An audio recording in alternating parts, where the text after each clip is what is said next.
La compagnie Caravelle présente Carnet d'art, podcast.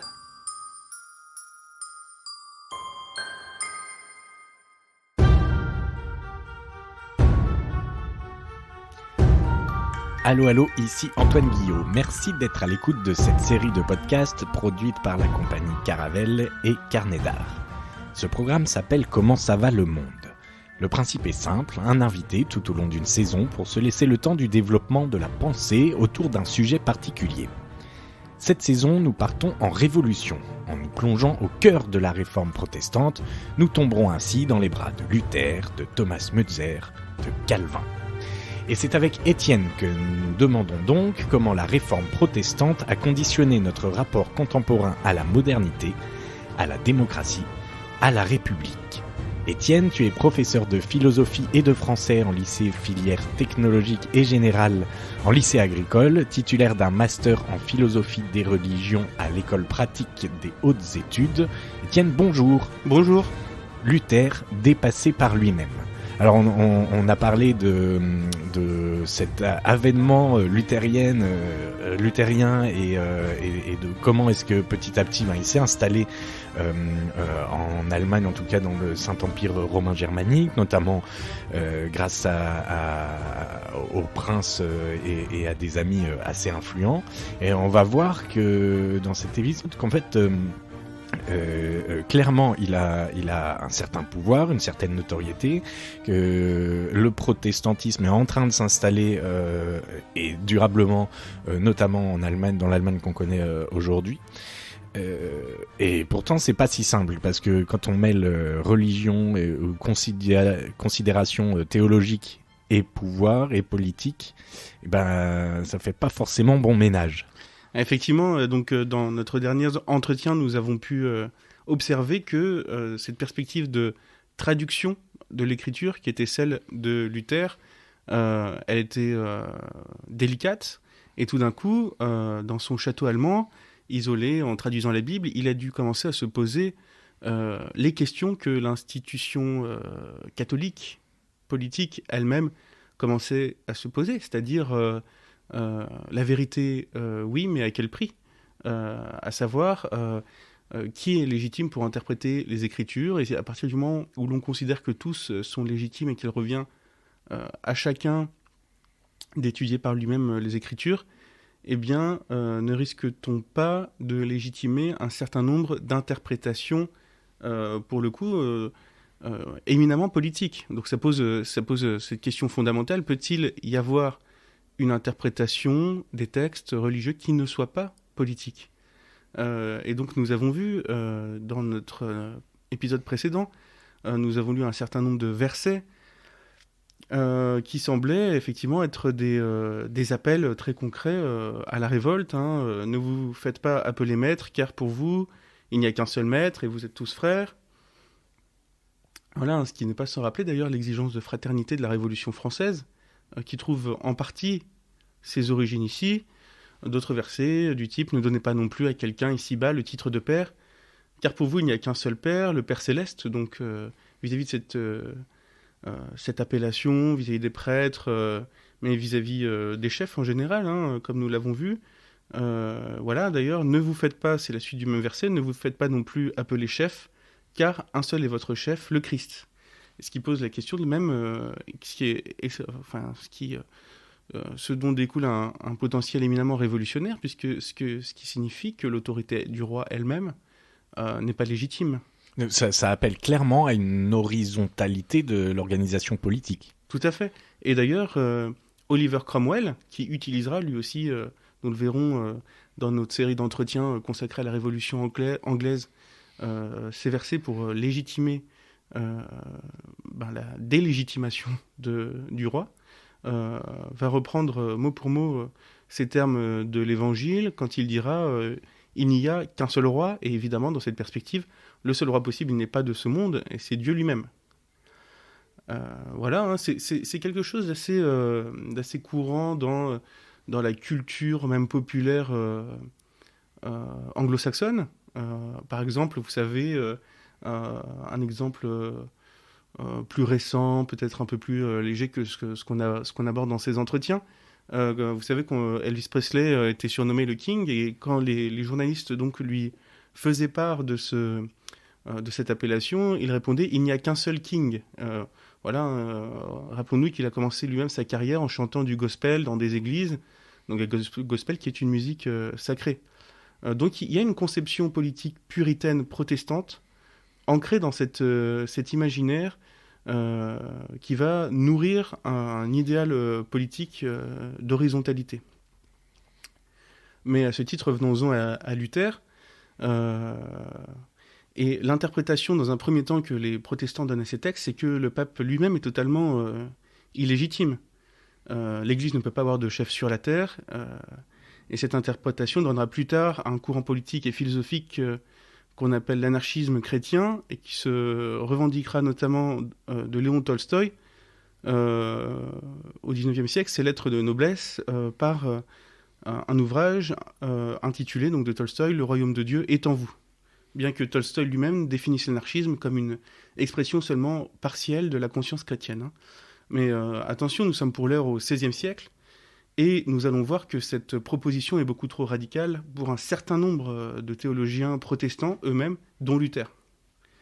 En premier lieu, qui aura du mal à assumer les conséquences politiques de ces interprétations avec lesquelles il rentrera en opposition. Donc pendant qu'il est dans ce château dissimulé sous le nom de Chevalier Georges, d'autres théologiens ont commencé à propager son message et à lui donner une dimension politique qui n'était pas la sienne. Donc c'est à ce moment-là qu'en fait il devient une sorte de martyr, en tout cas de symbole, et c'est ça précisément qui lui donne un certain pouvoir politique. Tout à fait, et bien malgré lui, parce que effectivement, c'est au moment paradoxalement où il disparaît que tout d'un coup, un certain nombre de fantasmes, y compris de fantasmes politiques, vont se calquer sur sa figure. De fait, dans le Saint-Empire romain germanique, un certain nombre de princes locaux et influents, dont nous avons parlé, vont profiter de la déstabilisation et de la confusion religieuse produite par la Réforme pour revendiquer leur autonomie politique. Nous avons parlé de ces enjeux propres au Saint-Empire romain germanique, et notamment à ces petits États allemands composés de princes électeurs, à la manière dont la France elle-même pouvait parfois utiliser ces princes électeurs pour fragmenter l'Empire allemand. Et c'est à cause de ces princes contestataires qui vont récupérer la Réforme à leur avantage qu'on appellera les adeptes de cette nouvelle branche du christianisme, les protestants. Ils protestent contre le pouvoir de l'empereur Charles Quint, pouvoir dont on a vu par ailleurs, dès notre second entretien, qu'il était bien relatif, puisqu'on disait de l'empire de Charles Quint que le soleil ne s'y couchait jamais, puisqu'il s'étendait effectivement de l'est de l'Europe jusqu'aux Amériques. Pour autant, quel était le pouvoir réel de cet empereur, dans la mesure où ces princes électeurs sont extrêmement fragmentés et aisément corruptibles, comme le signalait Jacques Bainville dans l'ouvrage que nous avons cité dans notre deuxième entretien concernant le rapport de la France à l'Allemagne. L'histoire des deux peuples, de Jacques Bainville. L'immense majorité des dirigeants d'Europe, dont la légitimité politique repose sur la croyance qu'ils ont été choisis par Dieu, et donc sur la bénédiction du pape ou de leur église locale, est donc remise en question. Alors nous avons vu que la nécessité de cette bénédiction était relative, puisqu'ils n'hésitaient pas. Nous avons vu ça avec notamment le contexte du grand schisme d'Occident dans notre deuxième entretien. Cette légitimité est toute relative, mais elle est quand même nécessaire. Donc ils ont donc intérêt à limiter l'expansion du protestantisme pour éviter qu'il ne devienne source de division religieuse, politique et puis de guerre civile. N'oublions pas que nous l'avons vu, la question de l'unité politique, elle repose aussi sur un certain degré d'unité dans les croyances, dans les valeurs, et d'unité politique notamment. C'est la raison pour laquelle, dans de nombreux pays, et notamment dès l'Empire romain, on va parler de religion civile pour fédérer les individus au-delà de leurs croyances particulières. À juste titre, puisque cette stratégie qui est évoquée par Bainville dans l'histoire des deux peuples, de fragmentation de l'Allemagne par la volonté d'aider les princes protestataires contre Charles Quint, elle va se retourner contre la France elle-même, puisque en ce qui concerne la France, dès les années 1520, des mesures seront prises par le pouvoir contre les protestants. Nous y reviendrons quand nous parlerons de Calvin, et de grandes familles de la noblesse, comme les Montmorency, vont prendre le parti des protestants contre d'autres familles, comme les Guises, qui vont se présenter en gardiens de la foi catholique. Rien qu'au XVIe siècle, nous aurons donc 8 guerres de religion qui vont s'enchaîner en France entre catholiques et protestants. Concernant ces implications politiques, Luther est à la croisée des chemins. Il s'éloigne de ses perspectives théologiques pour entrer en politique. Ne serait-ce que pour limiter l'interprétation politique de ces textes, il est lui-même obligé de se prononcer sur leurs implications politiques. Donc il finit par légitimer le pouvoir politique des princes dissidents, et il va même, de manière assez étonnante, si on considère la violence et la virulence avec laquelle il condamnait l'Église catholique justement pour ses prises de position politiques et non théologiques, il va même inciter ces princes à se préparer à la guerre contre les rois catholiques. Il rentre donc clairement dans une logique contre laquelle il s'était lui-même élevé, celle de l'usage politique de la religion au service des puissants qui utilisent le protestantisme pour renverser le pouvoir que détiennent encore de plus puissants qu'eux. C'est une logique que nous avons déjà vue, qui existe comme nous l'avons déjà vu depuis l'Antiquité, lorsque Constantin va utiliser le christianisme pour augmenter son propre pouvoir. Peut-on encore parler de religion chrétienne, ou ne va-t-il pas effectuer un syncrétisme religieux au service de sa propre politique ? Donc cette question de la relation entre politique et religion, elle se retrouve et elle n'épargne pas Luther lui-même. Cette question, elle dépasse les clivages religieux, et la guerre civile déclenchée par la Réforme devient européenne. Les princes protestants allemands vont, paradoxalement, chercher alliance, forcément, chez ceux qui veulent déstabiliser leur propre empereur, et en premier lieu, bien sûr, François Ier. Les princes protestants contestent le pouvoir de l'empereur en se servant du message révolutionnaire des évangiles, mais ils sont eux-mêmes contestés de l'intérieur par leurs sujets, et notamment par les paysans, ce qui va nous amener plus tard aux révoltes de paysans, et notamment au cas de Thomas Münzer, qui va encourager ces révoltes en s'appuyant lui aussi sur des textes bibliques. Le problème, c'est que quand vous commencez à délégitimer l'autorité, qu'elle soit politique ou religieuse, vous pouvez très vite vous retrouver à votre tour victime de cette entreprise de délégitimation.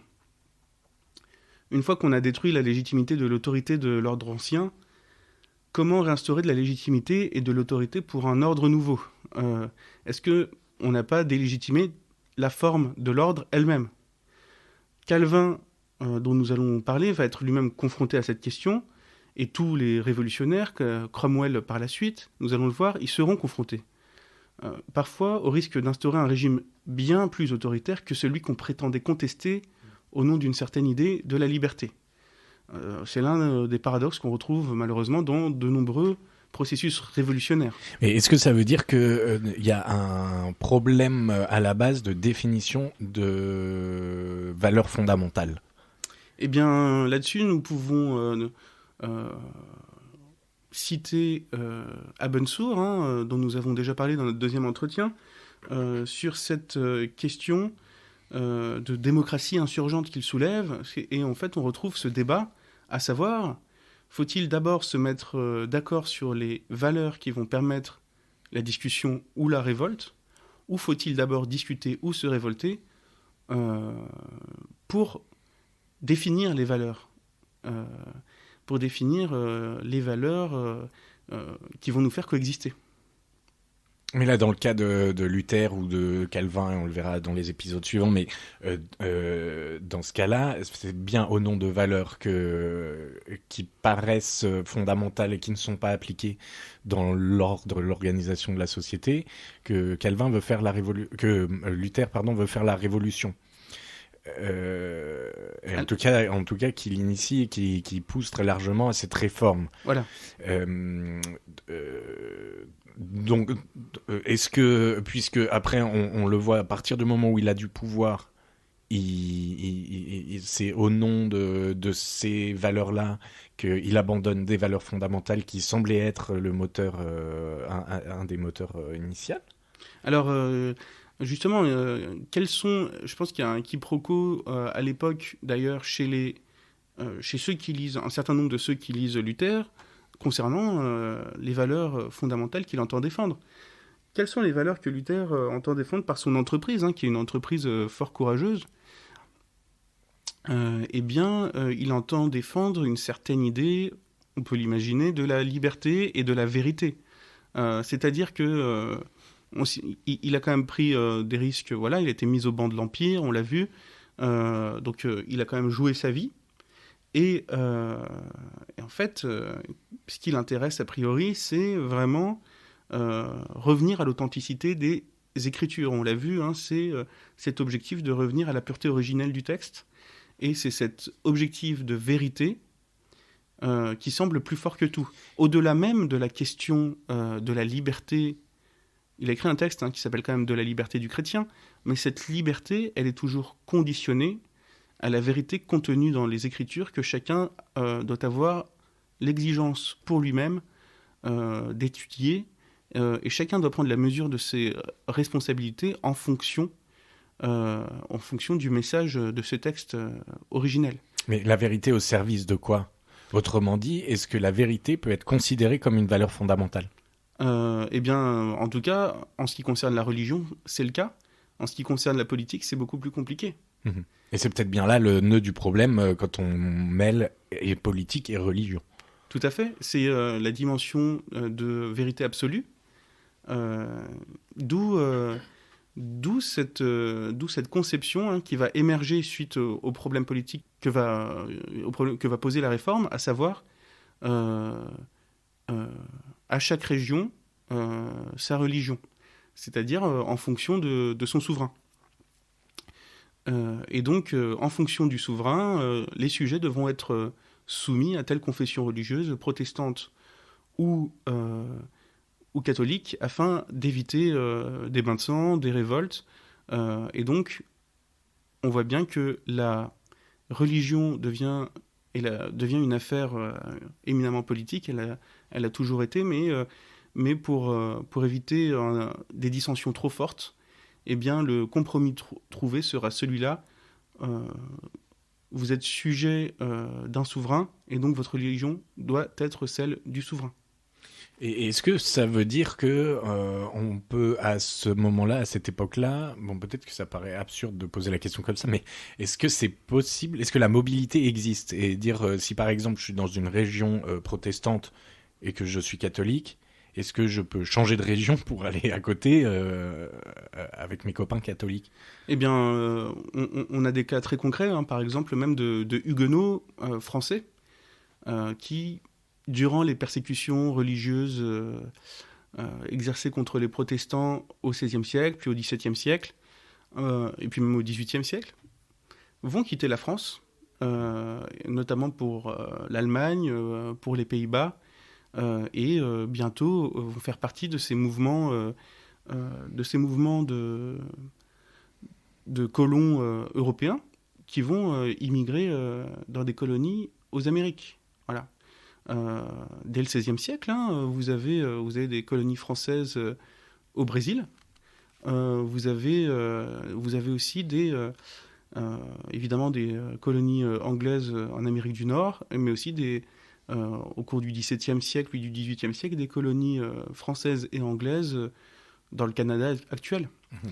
Et donc, effectivement, finalement, les protestants les plus radicaux, qu'on nommera puritains, face à ce dissensus politico-religieux, vont admettre vont acter le fait qu'ils ne peuvent pas vivre dans une communauté plurielle, et donc vont se regrouper entre eux dans des communautés du Nouveau Monde, avec cette idée d'ailleurs que le Nouveau Monde va devenir le lieu, le pays promis par Dieu pour purifier la terre, c'est-à-dire en gros pour accomplir le royaume de Dieu sur la terre, là où l'Europe est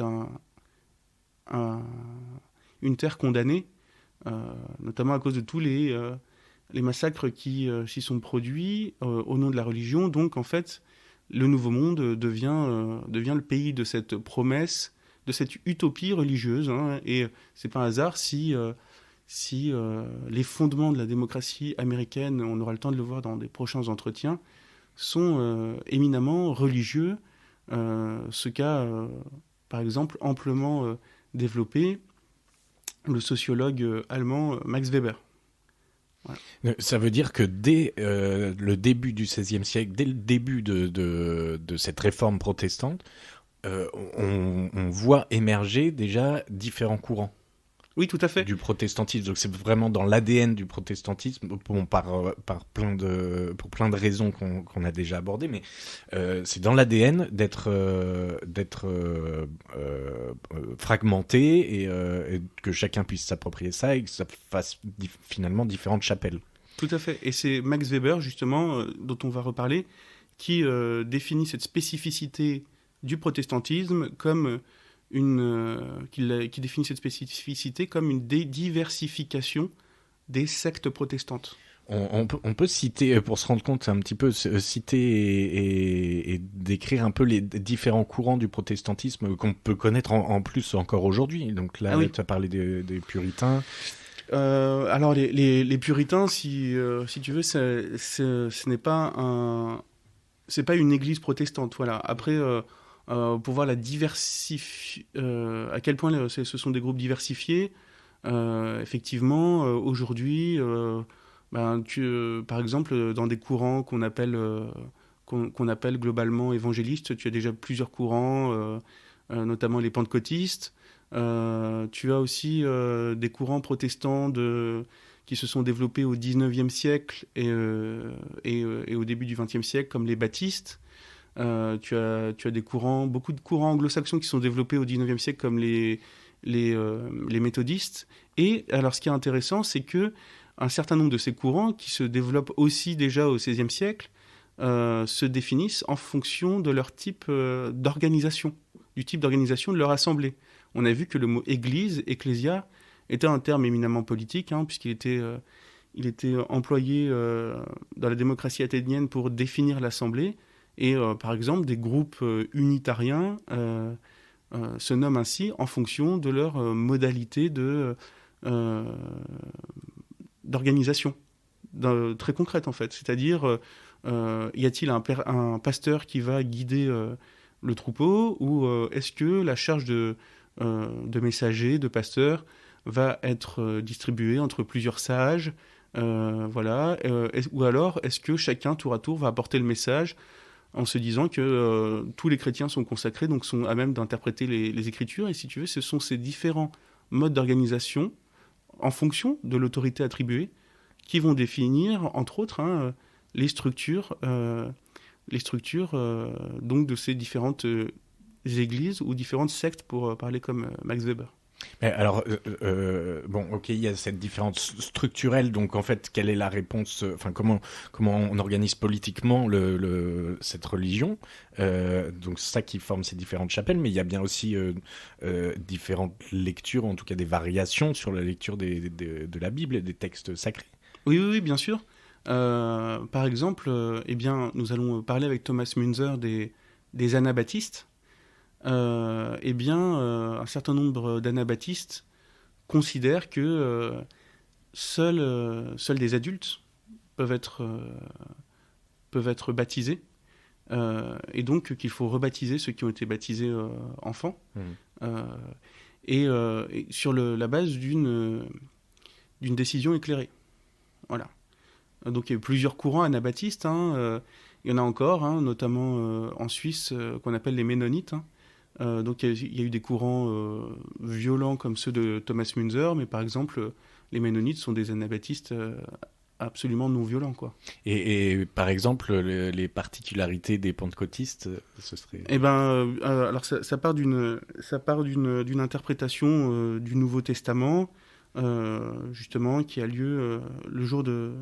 Enfin, à propos d'un événement qui aurait eu lieu le jour de la Pentecôte, durant lequel plusieurs chrétiens issus de différentes communautés se seraient réunis et auraient parlé dans des langues qu'ils ne connaissaient pas. Donc c'est ce qu'on appelle la glossolalie, et des langues qui auraient été inspirées par le Saint-Esprit. Voilà. C'est le mythe de Babel ou... Non, le mythe de Babel, c'est dans l'Ancien Testament. Mais on retrouve... alors c'est intéressant ce que tu dis, parce que le mythe de Babel, c'est Dieu qui divise les hommes en inventant différentes langues pour éviter que les hommes construisent une tour qui serait le défi de sa grandeur et de sa supériorité. Tout à fait. Et donc quelque part, ça pose les différences culturelles. Et quelque part, il y a une leçon politique que donne Dieu aux hommes dans l'Ancien Testament. C'est-à-dire que les différences culturelles sont au fondement de la condition humaine, et vouloir nier ces différences culturelles pour unir tous les hommes, on revient à notre concept d'universalisme, c'est quelque part vouloir défier Dieu d'une manière qui est déplacée de son point de vue à lui. Donc ça, ce serait le message de l'Ancien Testament. Oui, parce qu'il veut garder le pouvoir. Et dans le Nouveau Testament, à contrario, on a la personne de Jésus-Christ qui va demander de porter le message de l'Évangile, Evangelion en grec, ça signifie la bonne nouvelle, à toute la création. Et donc là, à l'inverse, on a un message d'universalité. Et finalement, ces deux récits autour de la question de la langue, d'un côté dans l'Ancien Testament, le mythe de la tour de Babel, et dans le Nouveau Testament, donc la glossolalie, le jour de la Pentecôte, eh bien, on a quelque part une désunion afin que les hommes retrouvent leur humilité et une réunification dans le Nouveau Testament. Mais alors comment on s'en arrange ça ? Parce que ça veut dire que l'Ancien et le Nouveau Testament sont contradictoires, antagonistes quelque part.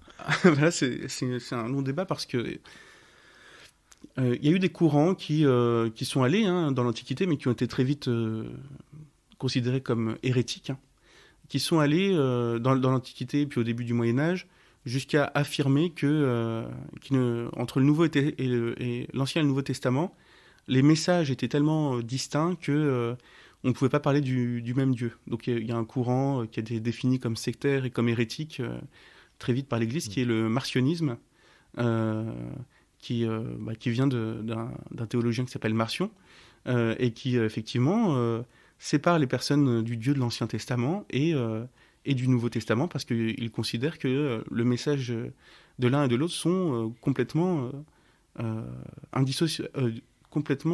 au contraire, dissociables. Donc le texte chrétien, d'après lui, serait le Nouveau Testament, et on laisse l'Ancien Testament pour les Juifs. Tout à fait. Et pour le coup, il nous revient de préciser que ce message s'inscrit en faux contre le message de Jésus lui-même, qui dit qu'il n'est pas venu pour abolir la loi, mais qui est venu pour l'accomplir.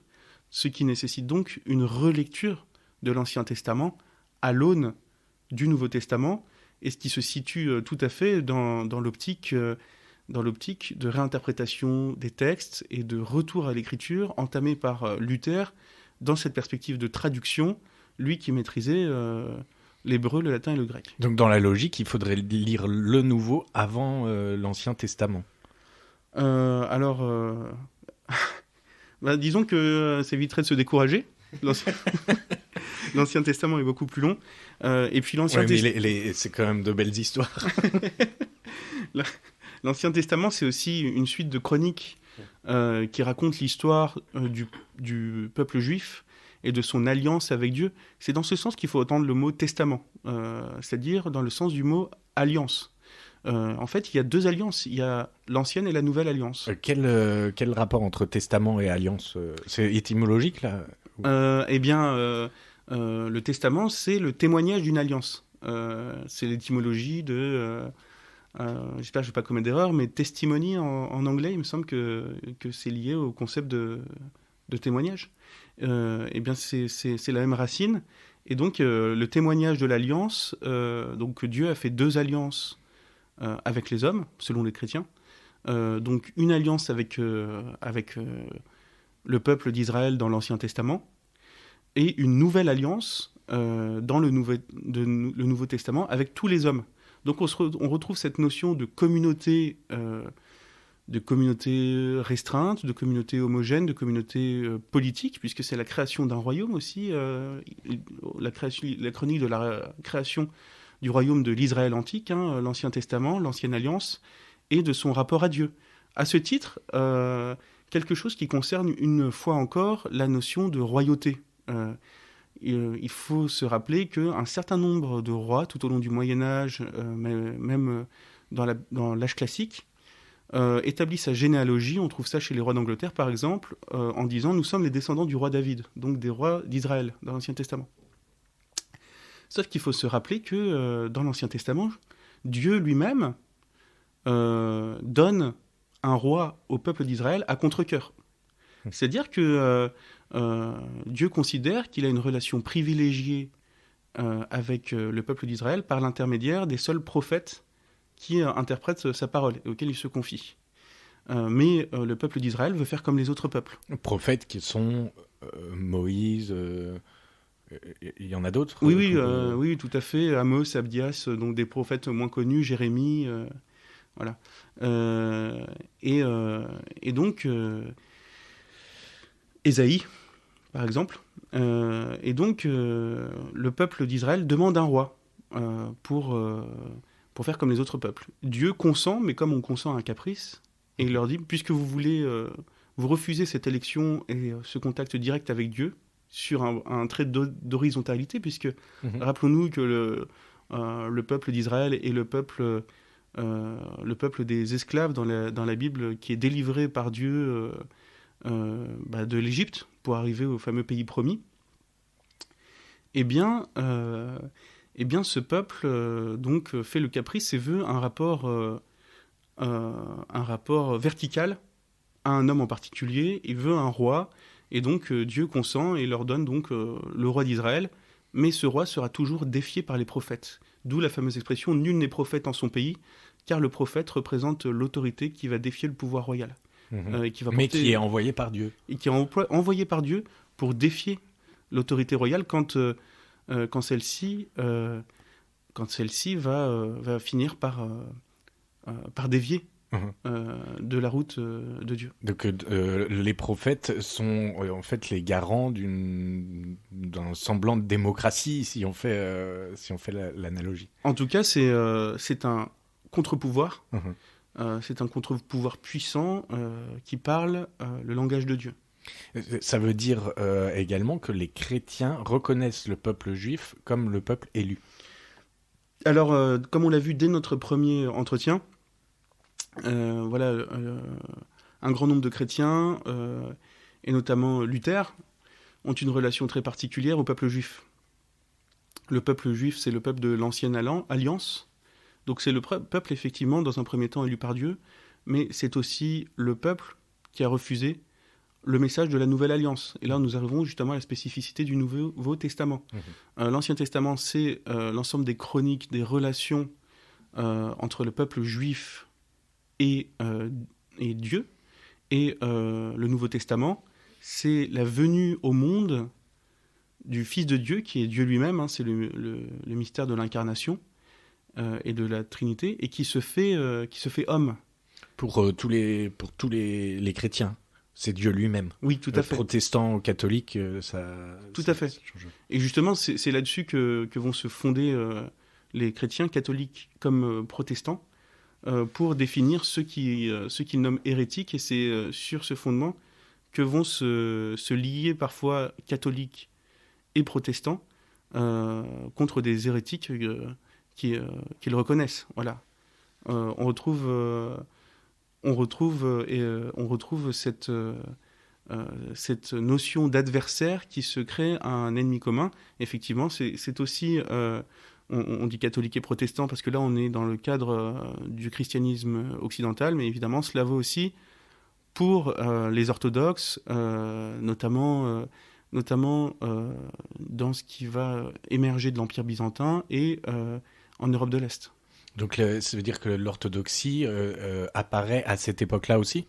Non, l'orthodoxie apparaît beaucoup plus tôt. L'orthodoxie apparaît dans un schisme qui a lieu beaucoup plus tôt entre Empire romain d'Orient et d'Occident. Mais refaire la chronologie de cette dissension et de ce schisme nous emmènerait très très loin, nous ferait remonter une nouvelle fois jusqu'aux empereurs romains, Constantin, etc. Donc voilà. Mais du coup, cette idée de hiérarchie, qui a été imposée par Dieu aux hommes, quelque part, avec ce caprice du peuple juif dans l'Ancien Testament, auquel Dieu consent, rappelons que ce concept de hiérarchie entre humains, hiérarchie, ça vient du grec hiéros, qui signifie sacré. Donc, toute notion de hiérarchie implique une structure mentale qui a une certaine idée du sacré, même si parfois elle peut lui donner un autre nom. Donc si vous détruisez les croyances dans la hiérarchie institutionnalisée, religieuse ou politique, vous devez avoir l'autorité nécessaire pour faire émerger de nouvelles croyances communes, que vous les concevez sur le plan de l'horizontalité ou de la verticalité.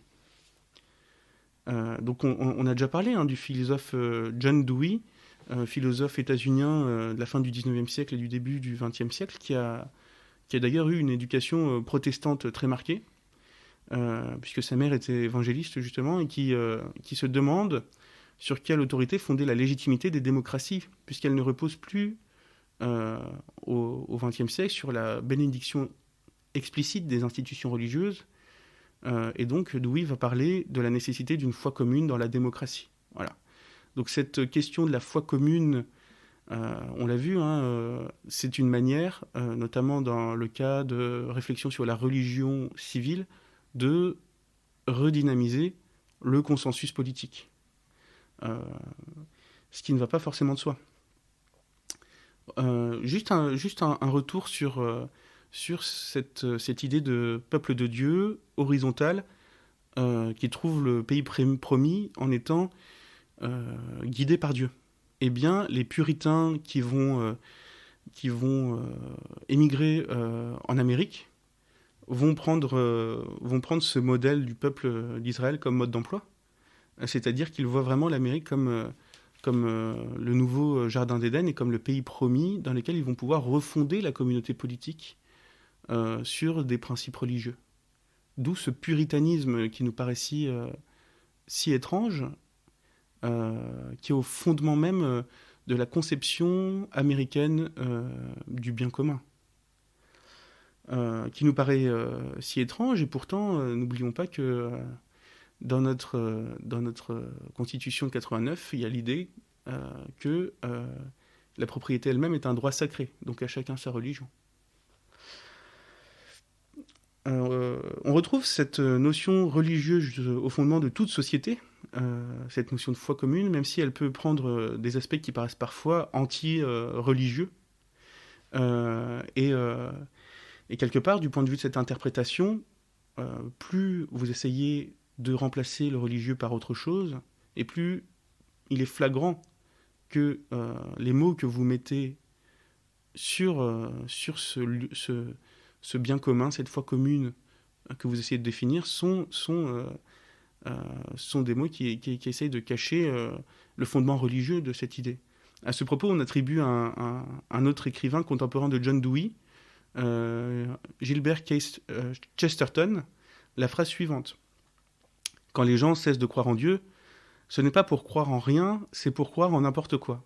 Donc, alors, comme souvent avec les citations, il faut se méfier. En fait, on doit en réalité cette citation au poète et au traducteur belge de Chesterton, Émile Kamertz, dans une étude suivant la traduction de l'ouvrage de Chesterton intitulé « Le prophète en riant ». Voilà. Et cette idée, selon laquelle, quand les gens cessent de croire en Dieu, ce n'est pas pour croire en rien, c'est pour croire en n'importe quoi. Alors on peut voir quelque chose de péjoratif dans cet emploi du n'importe quoi, mais l'idée, c'est qu'on ne peut pas s'empêcher de croire.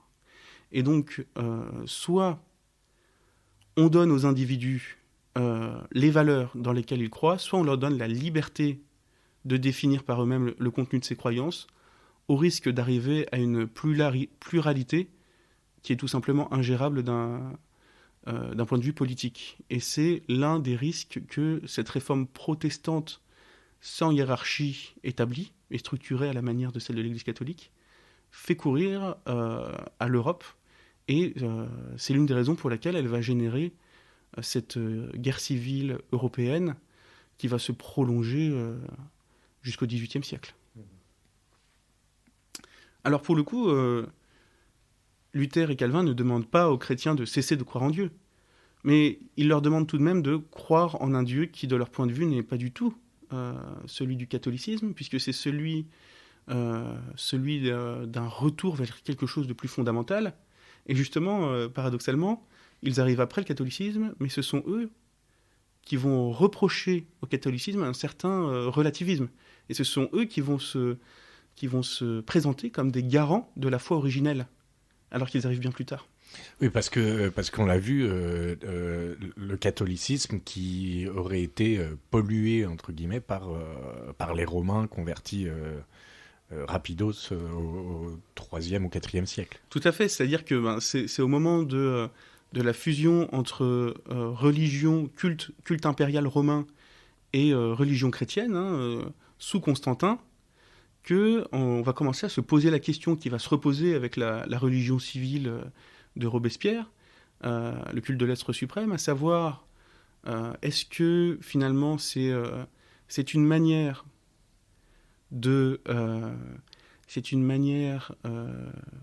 d'admettre la nécessité d'un fondement religieux à toute communauté politique, et notamment dans ce cas précis un fondement religieux chrétien, ou qui soit ce qui a été jugé par certains, en ce qui concerne le culte de l'être suprême, une parodie de christianisme, ou au contraire, est-ce que c'est dénaturer la religion pour mieux la subvertir ? Et donc, Luther et Calvin, de ce point de vue-là, vont émettre un jugement politique sur le catholicisme en disant le catholicisme est une dénaturation de la religion chrétienne, il faut revenir à ses fondements. Et donc, il faut l'expurger de toute cette tradition qui se présente comme une garantie d'authenticité, mais qui, au contraire, n'est qu'un empilement de strates qui nous cache la vérité. Donc, finalement, il y a une espèce de lutte idéologique qui consiste à savoir qui est le plus fondamentaliste. Voilà. C'est-à-dire qui est le plus proche des fondements réels. Les catholiques vont dire, voilà, nous sommes les gardiens du texte et de la tradition. Et les protestants vont dire, nous sommes les gardiens du texte, et cette tradition dénature le texte. Toute la tradition historique de l'interprétation des textes. Mais en étant incapable de dire qu'il ne faut pas de structure traditionnelle, etc. Parce qu'on le voit, en fait, ils sont obligés ils sont gardiens du texte, d'accord, mais ils sont obligés de reconstruire une structure qui est notre nouvelle tradition. Mais bien sûr. Et justement, c'est tout l'objet de ce que nous sommes en train de développer, c'est-à-dire on ne peut pas détruire une tradition dans une pure jouissance iconoclaste. C'est-à-dire qu'il va falloir rétablir un ordre une fois cette tradition détruite. Alors on peut toujours dire que les Écritures suffisent à établir cet ordre et qu'il suffit de suivre les Écritures. Sauf que l'humain est un être qui ne peut s'empêcher d'interpréter. Et donc, ce que pouvait peut-être imaginer Luther, c'est que, voilà, une fois qu'il aurait traduit la Bible, une conception unique surgirait, et une interprétation unique de la vérité révélée surgirait aux yeux des hommes. C'est pas du tout ce qui se passe.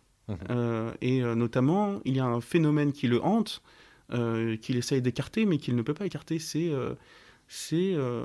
l'ensemble des implications politiques de sa traduction et des interprétations qui vont en être tirées. Donc là, quelque part, il est surpris par les conséquences de ses actes. Alors encore une fois, on n'est pas dans la tête de Luther. Alors est-ce qu'il est surpris? En tout cas, il est dépassé, c'est clair. Il est dépassé et par ailleurs, très vite, puisqu'il n'a pas pensé le politique va penser la réforme protestante. Et donc, il va être travaillé par le politique et il n'aura pas le choix. Il va être obligé, enfin en tout cas, il va faire le choix. Il va faire le choix de s'allier au prince. On le verra quand on travaillera précisément sur Thomas Müntzer. Il va faire le choix de s'allier au prince contre les paysans qui vont utiliser le texte sacré à des fins révolutionnaires.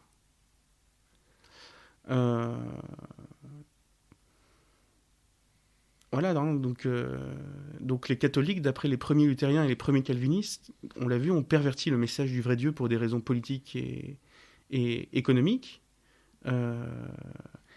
Et pourtant, on l'a vu aussi, Luther vient lui-même de ce monde catholique, puisqu'il était catholique augustinien, il était moine. Et il s'est senti lui-même dupé quelque part. D'où cette volonté de retour aux sources. On a évoqué le commerce des indulgences, et quelque part, c'est ce qui l'a plus, a priori, c'est ce qui l'a plus dérangé, c'est ce commerce des indulgences. Et c'est aussi ce qui était le plus à même. Et il a utilisé aussi ce sentiment populaire, Luther. C'est-à-dire que, comme disait Voltaire, quand on parle d'argent, tout le monde est de la même religion.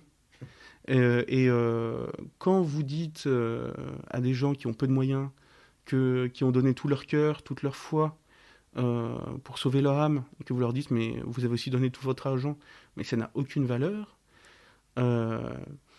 eh bien vous vous sentez dupé, et donc il a attisé un sentiment de révolte dont il pensait peut-être qu'il ne prendrait un tour que théologique, et qui a pris un tour politique et un tour révolutionnaire qui est passé par les armes. Donc rappelons-le, les indulgences sont des garanties qu'après la rémission de vos péchés, vous serez épargnés par Dieu, pour faire simple.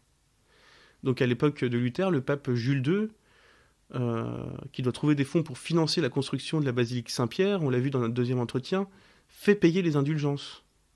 Voilà, alors quand Luther explique aux paysans, aux ouvriers, aux artisans, et même aux strates les plus fragiles de la bourgeoisie, qui sont au cœur qui sont dans ce processus de mobilité sociale, mais qui demeurent fragiles, quand Luther leur déclare qu'ils ont été dupés par l'Église catholique, et que les indulgences qu'on leur a vendues n'ont aucune valeur, eh bien cela provoque des révoltes terribles que Luther ne peut maîtriser, et auxquelles il ne consent pas. Voilà. Mais, qu'il le veuille ou non, il les a provoqués. Alors, du coup, il effrite la foi catholique de beaucoup de personnes dans la population à laquelle il s'adresse. Mais une foi catholique perdue n'est pas forcément une foi protestante gagnée. Et surtout pas une foi luthérienne trouvée. Exactement. Et du coup, bon, alors il n'y avait pas forcément de statistiques ou de sondages à l'époque, mais est-ce qu'on voit une montée, et du coup qui sera exponentielle jusqu'à aujourd'hui, de l'athéisme à ce moment-là?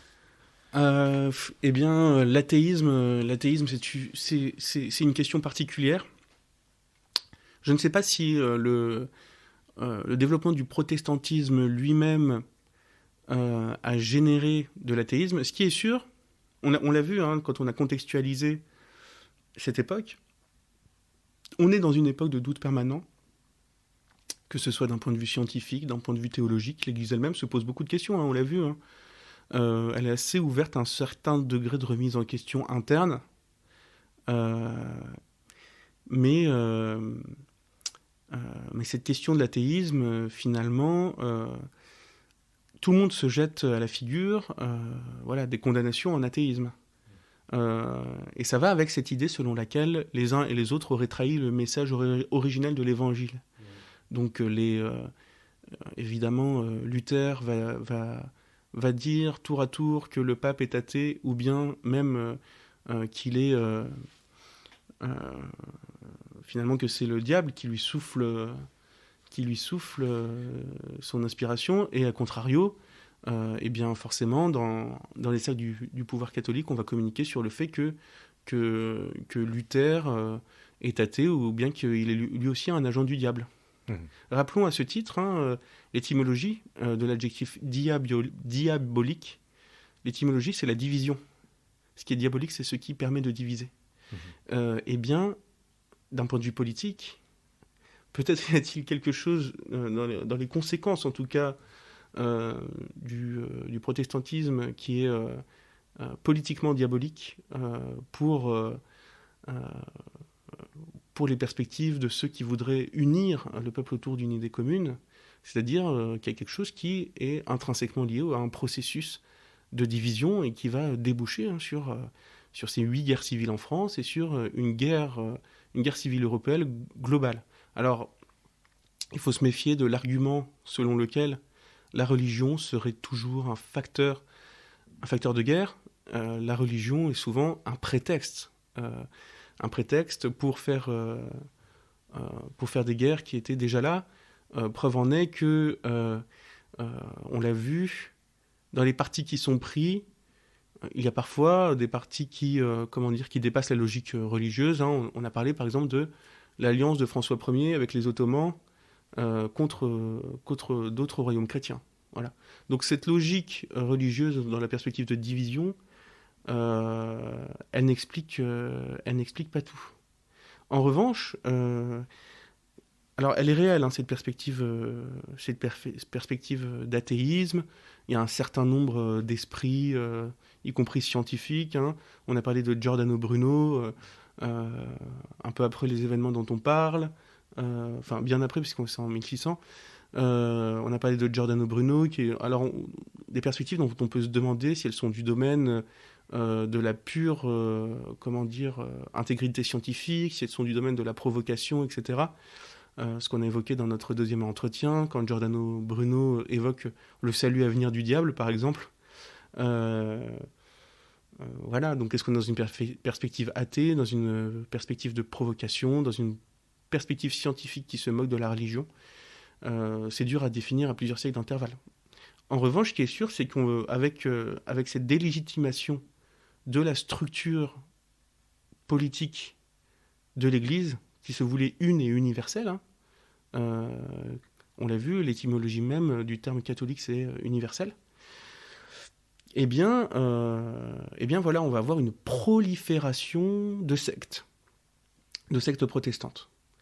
Là où, évidemment, il y avait déjà ce type de division au sein même du catholicisme, mais l'institution avait réussi à préserver au cours des siècles un semblant d'unité.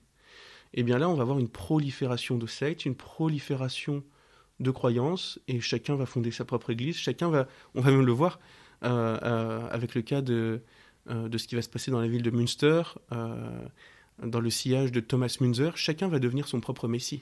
Mais quelle différence tu fais à ce moment-là entre secte et courant religieux ? Alors c'est vrai que là, j'emploie le terme de secte à la manière dont Max Weber l'emploie dans ses différentes analyses sur les spécificités du protestantisme. Alors certains diront que quelle est la distinction entre une secte et une religion ? Eh bien, une religion, c'est une secte qui a réussi. Et bien une secte, du latin sectare, ça signifie suivre. Donc voilà, on peut dire que vous avez fondé une secte à partir du moment où vous avez trouvé un certain nombre de disciples prêts à vous suivre, et que vous avez fondé une religion à partir du moment où, si on en croit cette étymologie qu'on attribue à religion à partir de religare, mais qui est souvent contestée, c'est-à-dire relier les individus les uns aux autres, eh bien la religion, c'est quelque chose de plus vaste qui permet de structurer un réseau de fraternité plus vaste que la secte. Alors, est-ce que c'est une question de quantité ? Ce sont des questions qui sont en débat, puisque il y a des structures religieuses qui sont aujourd'hui considérées comme des sectes et qui comportent plusieurs centaines de milliers de membres, voire plusieurs millions de membres. Donc, on pense à quoi, par exemple ? Eh bien, par exemple, je ne sais pas si ça existe encore, mais longtemps en France, il y a un organisme d'État qui s'appelait la Milivudes, la Milivudes, donc, qui était un organisme de surveillance des mouvements sectaires. Et il me semble que la Milivudes a longtemps classé, je crois que c'est toujours le cas, c'est à vérifier, la scientologie parmi les mouvements sectaires. Donc il faut regarder ce que la Milivudes, par exemple, entend par secte.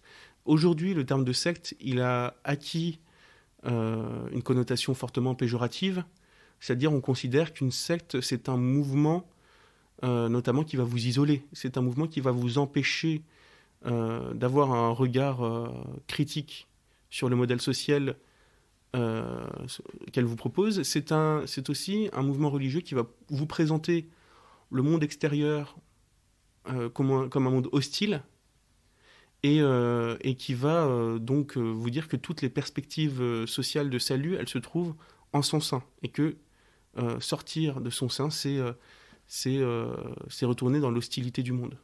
Mais quand on t'entend parler de la définition de la secte ou de la religion, en fait, ça fait penser à quelque chose de très contemporain qui s'appelle Facebook. Eh bien, créer du lien, de suivre, mais du coup, petit à petit, en étant isolé, en anéantissant tout esprit critique. Eh ben, en tout cas, on retrouve cette notion de... Des millions de personnes, enfin, on a toutes les données. C'est le cas de le dire.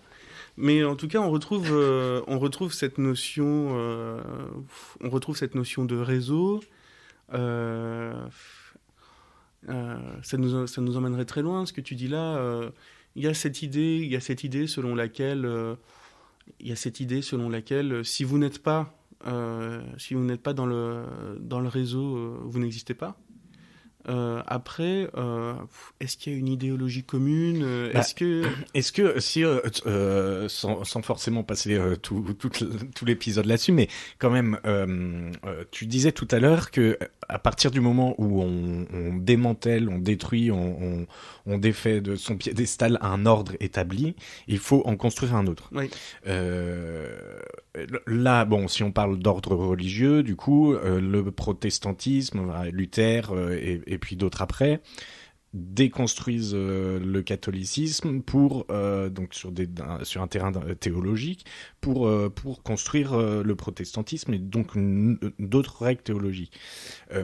Dans l'organisation de la société, pendant très longtemps en Europe occidentale, ça a été l'Église catholique ou le protestantisme qui a structuré nos États depuis quelques années maintenant en Europe occidentale.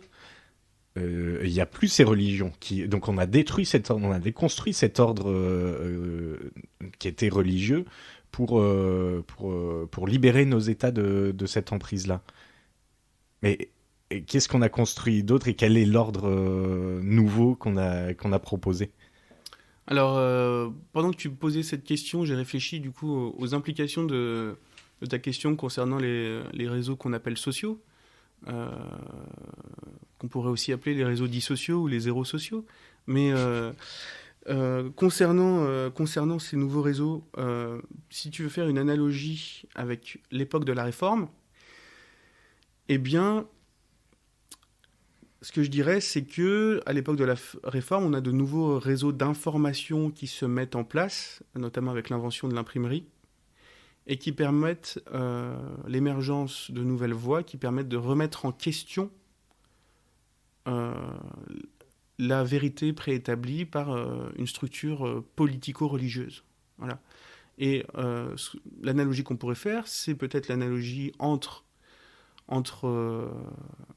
cette nouvelle structure technique, qui est celle de l'imprimerie, qui permet de nouveaux réseaux de distribution d'informations, et celle d'Internet, qui fournit de nouvelles possibilités de structurer des réseaux autour de nouvelles conceptions de la vérité qui vont venir défier les anciennes.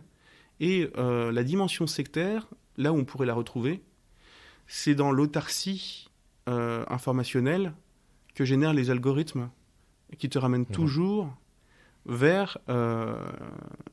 qui cultivent ton biais de confirmation pour cultiver ton ego. Voilà. Et cette perspective dans laquelle, je le disais au XVIe siècle, chacun est son propre messie, eh ben, c'est typiquement, pour le coup, une perspective qui est celle de ce que le sociologue Christopher Lasch appelait la culture du narcissisme, et qui trouve, pour le coup, effectivement, son aboutissement sur des réseaux dans lesquels le principe, c'est de se vendre soi-même comme une marchandise qui serait le pur produit de l'image du bonheur, quoi, et de la réussite. Et de se vendre comme le messie de sa propre existence, quoi.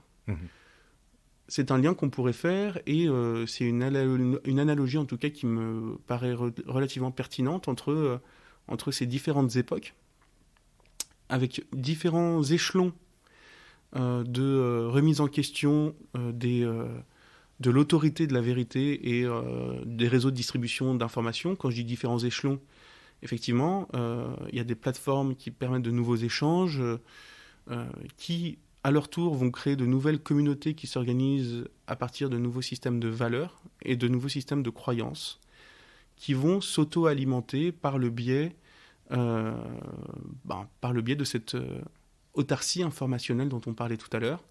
Et à côté de ça, tu as d'autres strates, plus ambitieuses, mais plus complexes à analyser, issues des mêmes structures, donc là, structure informationnelle d'Internet, et là je pense par exemple à Wikileaks, où pour le coup on distribue de l'information sans forcément nous dire ce qu'on doit en penser, sans la former, et donc à chacun de composer sa vérité en créant un réseau d'informations à partir des fragments d'informations qui nous sont donnés. Ce qui correspondrait un peu à cette perspective du XVIe siècle dans laquelle, on va le voir avec Calvin, on s'exprime dans les rues, notamment, et puis on l'a vu avec les 95 thèses de Luther, en affichant des placards dans les rues pour s'exprimer politiquement. Donc on dit que notre société est très frontale parce qu'on dit tout sur les réseaux, etc. Mais imaginez la violence d'autant plus décuplée quand quelqu'un qui n'est pas d'accord avec vous va placarder une affiche sur votre porte pour expliquer pourquoi il n'est pas d'accord. Et ça, c'est une tradition qui va se perpétuer notamment durant la Révolution française. Cette tradition des placards qui sera notamment déployée par Olympe de Gouges. C'est l'une des raisons qui vont la conduire jusqu'à la guillotine, puisqu'elle va faire des placards qui s'opposent notamment à Robespierre, quoi. Et donc, cette structure du placard provocateur, qui a généré certaines conséquences de la réforme avec l'affaire des placards en France, dont on va parler quand on parlera de Calvin. Effectivement, il y a une perspective de violence frontale dans l'annonce du message qui est extrêmement forte, et là qui peut être comparée à cette puissance de conviction liée à la puissance du réseau que permet la technique. Et donc sur cette question de qu'est-ce qu'offre la République puisqu'elle quel ordre offre la République puisqu'elle a abandonné l'ordre religieux, est-ce qu'elle a vraiment remplacé l'ordre religieux? Est-ce qu'elle a cherché à proposer autre chose, ou est-ce qu'elle s'est engouffrée dans les symboles religieux en les parodiant? On pense à quoi, par exemple? Je pense par exemple à Vincent Peillon, qui était ministre de l'Éducation nationale sous François Hollande, et qui avait publié un livre sur un auteur néo-kantien et protestant de la Troisième République, dont j'ai oublié le nom. Et dans cet ouvrage, il parlait de transsubstantiation laïque. Donc, typiquement, alors c'est un exemple peut-être trop précis pour définir ça en système, mais on voit bien qu'on emploie des termes théologiques extrêmement précis, et que on a quelque chose qui est du domaine de l'oxymore, transsubstantiation laïque. Donc c'est juste la religion, enfin on ne dit plus son nom, on sécularise le concept que propose la religion pour en faire une république. Enfin, là, de ce que tu dis là, ça nous donne une république très très hypocrite et qui qui tient, qui a un fil. Rien de solide là-dedans, il n'y a rien de concret, il n'y a rien de... Et justement, c'est ce que vont reprocher les ennemis de la modernité à la modernité. Je prends l'exemple du juriste allemand Carl Schmitt, donc qui est un juriste allemand du XXe siècle, qui va collaborer avec le régime nazi et qui va fournir au régime nazi une certaine structure juridique et intellectuelle. Que dit Carl Schmitt à propos de la modernité ? Il dit que tous les concepts modernes sont des concepts théologiques sécularisés, pour reprendre le terme que tu as employé, quoi. Donc on va voir face à lui des philosophes, des historiens qui vont se mobiliser pour évoquer l'autonomie de la modernité, et notamment un philosophe qui s'appelle Hans Blumenberg, et qui va parler de la légitimité des temps modernes, et qui va réécrire une histoire des temps modernes en se fondant sur la légitimité de leur autonomie, basée notamment sur une certaine conception des valeurs, de la vérité liée à une certaine idée de la science, par exemple. Voilà. Mais dans son rapport à une échelle des valeurs et à une notion de conscience éthique. Voilà. Mais on peut se dire, sécularisation de symboles, d'histoire, de logique religieuse, donc notamment en France catholique, enfin chrétienne en tout cas. Pourquoi pas, mais au service de quoi ? Donc, est-ce qu'on n'en revient pas à la question des valeurs fondamentales, où du coup la République, avant de séculariser, devrait choisir et installer bien confortablement et bien ancrer ses valeurs fondamentales. Oui, et on en revient aussi à la question de la structure, à savoir, la République est-elle une forme ou est-elle un contenu ? Voilà.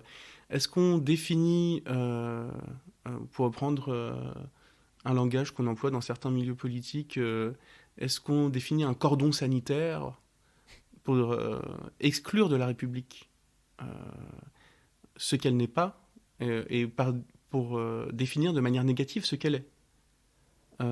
Ou est-ce que, avant d'exclure, ce qu'on fait d'autant plus facilement qu'on n'a pas de contenu, on réfléchit à des perspectives qui permettent de structurer sur le fondement solide d'un contenu, quoi.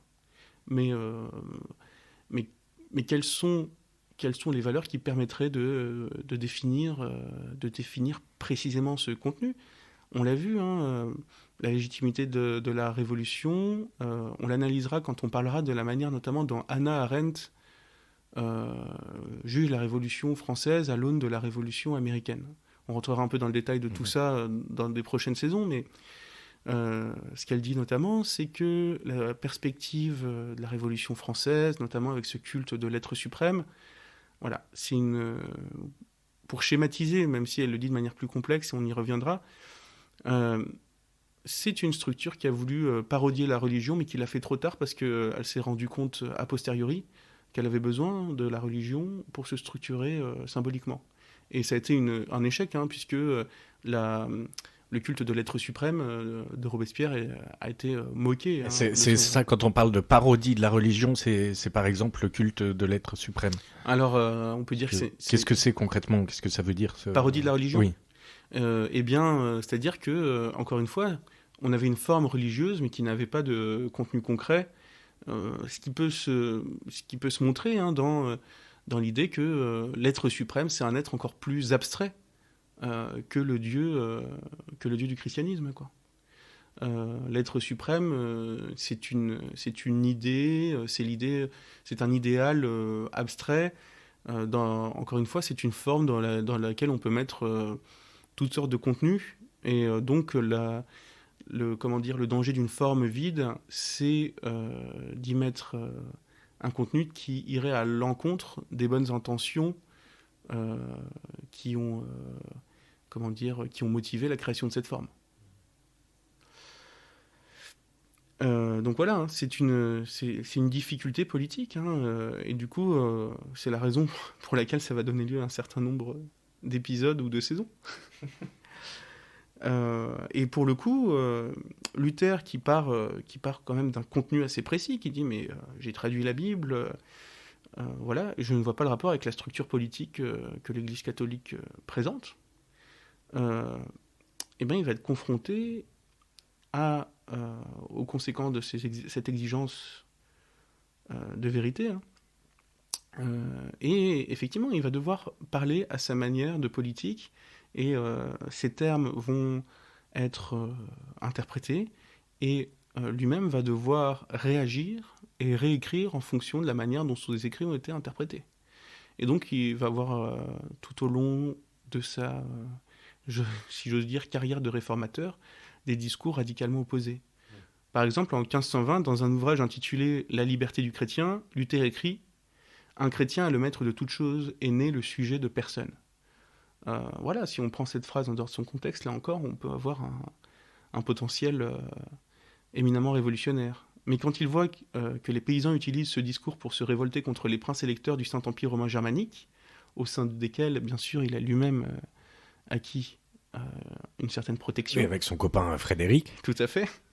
Voilà, et notamment les princes qui ont soutenu politiquement la réforme dans le sillage de Frédéric, Luther change de ton. 5 ans plus tard, hein, dans un ouvrage intitulé « Contre les meurtriers et les hordes de paysans, voleurs », paru en 1525, il écrit « Tous ceux qui le peuvent doivent assommer, égorger et passer au fil de l'épée, secrètement ou en public, en sachant qu'il n'est rien de plus venimeux, de plus nuisible, de plus diabolique qu'un rebelle. Ici, c'est le temps du glaive et de la colère, et non le temps de la clémence. Aussi, l'autorité doit-elle foncer hardiment et frapper en toute bonne conscience, frapper aussi longtemps que la révolte aura un souffle de vie. C'est pourquoi, cher Seigneur, poignarder, pourfender, égorger, à qui mieux. Voilà, donc on passe de la figure d'un homme qui semble défendre la liberté de conscience, la liberté confessionnelle, un individu qui appelle explicitement au meurtre. Mais on dit, ce qui est quand même très étonnant, c'est qu'on a vraiment l'impression qu'il n'avait pas anticipé enfin, pourtant, il critique un ordre établi, il critique l'aspect politique, enfin la tête de ce qu'est le politique catholique, et donc il veut détruire ça, d'accord, mais il s'est jamais dit, avant que ça lui tombe sur le coin du nez, il s'est jamais dit qu'il allait devoir proposer autre chose. Il n'a jamais anticipé ça, il se concentrait seulement sur la question théologique. Mais il faut voir que les choses sont allées extrêmement vite dans son parcours.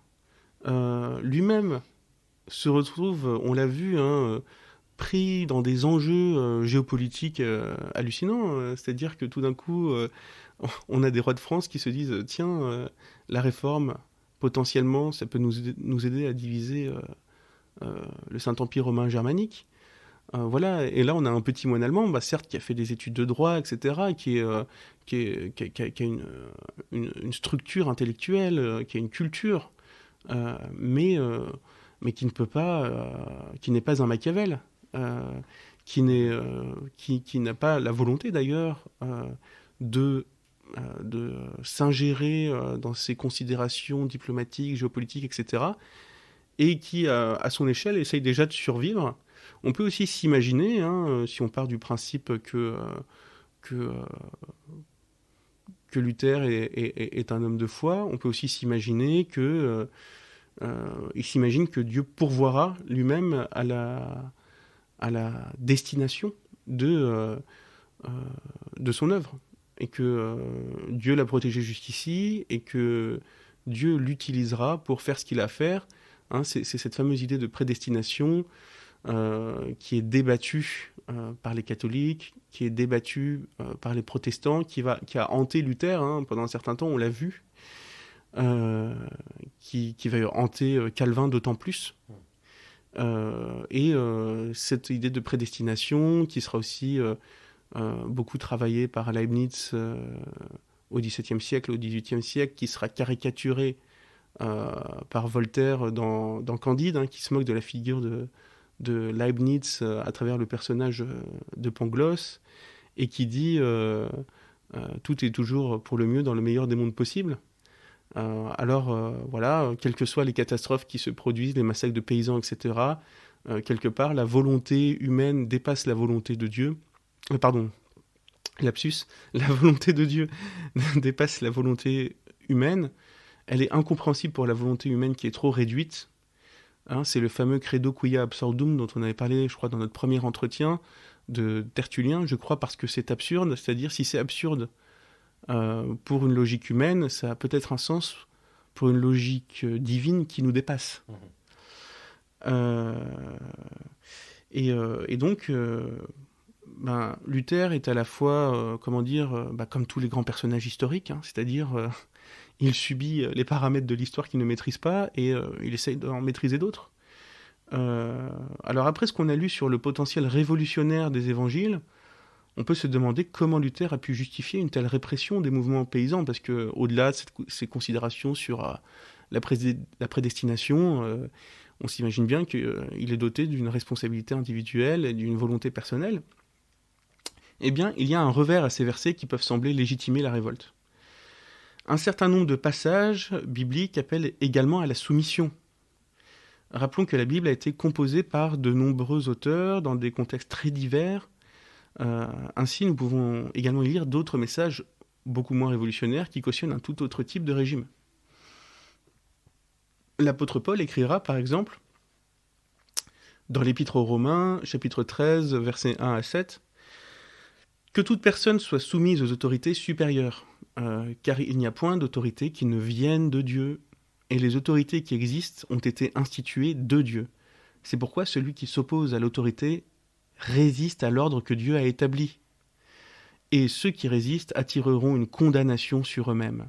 Ce n'est pas pour une bonne action, c'est pour une mauvaise que les magistrats sont à redouter.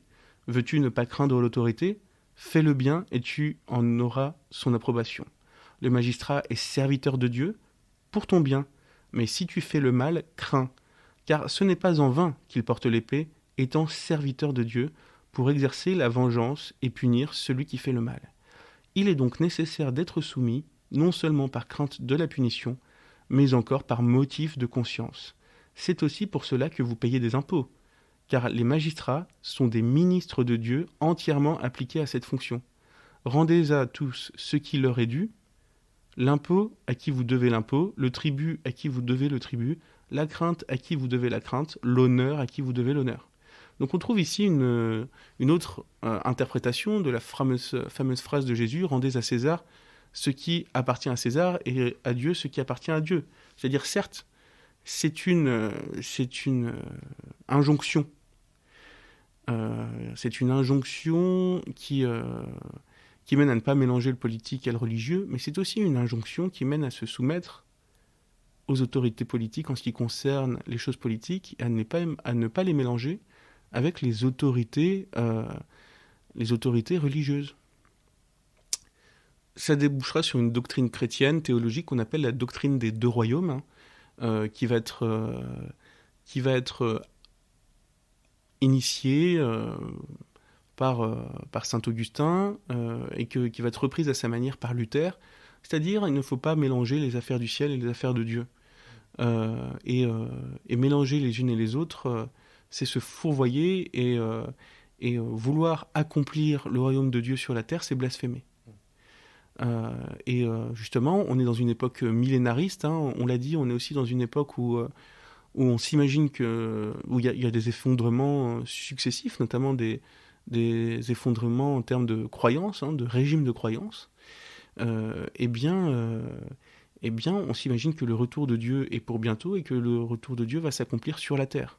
Et c'est d'ailleurs cette volonté d'accomplir le royaume de Dieu sur la terre qui va mener un certain nombre de paysans, notamment dans le sillage de Thomas Müntzer, mais d'autres hommes, à accomplir des théocraties, c'est-à-dire des régimes dont ceux qui les prônent disent qu'ils sont organisés sous le regard de Dieu. Et on retrouve ce concept dont on parlait tout à l'heure concernant l'Ancien Testament, où on va se structurer, on va se structurer d'une certaine manière en fonction du regard que Dieu va pouvoir porter sur nous. Cette idée qu'on va puiser d'ailleurs dans l'Ancien Testament des histoires, on va s'identifier à des personnages, hein, c'est le cas dans la théocratie de Münster, on va s'identifier au roi David, etc., pour cautionner un certain nombre d'actions politiques en disant voilà, que nous revivons dans des temps bibliques et que les temps de la fin sont ceux dans lesquels va pouvoir s'instaurer un régime d'exception parce que la situation de l'arrivée imminente de Dieu autorise des choses qui ne s'autorisent pas dans une époque normale. C'est comme ça qu'on va justifier le meurtre aussi hein, dans certaines de ces assemblées théocratiques qui vont se rassembler dans le sillage de la révolte des paysans. Donc il faut aussi avoir ça en tête hein, quand on porte un jugement sur Luther, il est face à des gens en face de lui voilà, qui pensent que la fin du monde est pour demain et du coup qui n'ont aucun remords à égorger leur prochain au nom de leur conception de l'égalité et de la révolte. Est-ce que c'est pour ça qu'il prend le parti des princes électeurs et qu'il abandonne complètement? C'est quand même vraiment antagoniste par rapport à son objet initial, quoi, et sa quête initiale. Il abandonne les paysans, voire même, du coup, il appelle au massacre des paysans. C'est quand même pas rien. Oui, et donc, ce que nous montre ce verset de l'Épître aux Romains, ce type de verset va générer une autre posture politique hein, qui est loin de cette posture de révolte dont on a parlé tout à l'heure et qui consiste au contraire à valider l'ordre établi puisqu'il aurait été voulu par Dieu. Il y a cette idée que toute autorité vient de Dieu. Donc il n'y a jamais de légitimité, si on prend cette interprétation-là, il n'y a jamais de légitimité à remettre en question l'ordre établi. Mais dans le même temps, ce verset ordonne aussi de ne pas mélanger ce qui revient à chacun. Rendez à tous ce qui leur est dit peut être interprété comme, on l'a dit, ne mélangez pas les affaires politiques et les affaires de Dieu, mais du coup, rien n'est apolitique, c'est-à-dire ne pas mélanger les affaires théologiques et les affaires politiques, c'est une posture politique qui vise à sanctionner ceux qui effectueraient ce mélange. Et donc c'est sur cette autorité-là qu'il se base pour effectuer effectivement ce virage qui peut paraître étonnant. D'un côté, la réforme religieuse suscite des espoirs de révolution populaire, mais de l'autre, des ligueurs qui étaient déjà aux portes du pouvoir utilisent ce mouvement pour le faire basculer entre leurs mains. Et donc, effectivement, quelque part, il peut très bien se justifier avec des arguments politiques, théologiques, mais son choix, au bout d'un moment, c'est bien le choix des ligueurs contre eux. Donc des ligueurs, c'est-à-dire des princes qui se liguent entre eux pour chasser d'autres princes et prendre leur pouvoir à leur place. Il fait ce choix des princes contre le choix du peuple, et on a du mal à voir en quoi le choix des princes est un choix qui respecte plus l'autorité politique en place, puisque c'est une autorité qui conteste. Oui, c'est la même, ce ne sont pas les mêmes têtes, mais c'est la même logique. C'est l'autorité qui conteste celle du Saint-Empire et de l'empereur lui-même. Donc il y a un paradoxe à appeler à la révolte des paysans, tout en appelant les princes à se liguer contre le pouvoir catholique. Et nous verrons que Oliver Cromwell va être confronté aux mêmes contradictions dans les espoirs qu'il va susciter pour certaines strates populaires de l'Angleterre de son époque. Alors en ce qui concerne Cromwell comme en ce qui concerne Luther, on l'a vu hein, quand on a présenté la personne de Luther. Luther il est aussi issu de dans cette classe qui trouve certains avantages, certaines opportunités dans ses perspectives de mobilité. On a vu que son père détenait un certain nombre de mines. Son père a connu cette mobilité sociale. Il en a souffert, son père, puisque avant de posséder ses mines, lui-même était agriculteur. Mais Luther lui-même n'aura pas à souffrir de la misère, puisque son père va payer ses études de théologie. D'ailleurs, son père, on l'a dit, il était parti pour lui payer des études de droit, et il trouve que c'est un gâchis fondamental que Luther se plonge dans la théologie.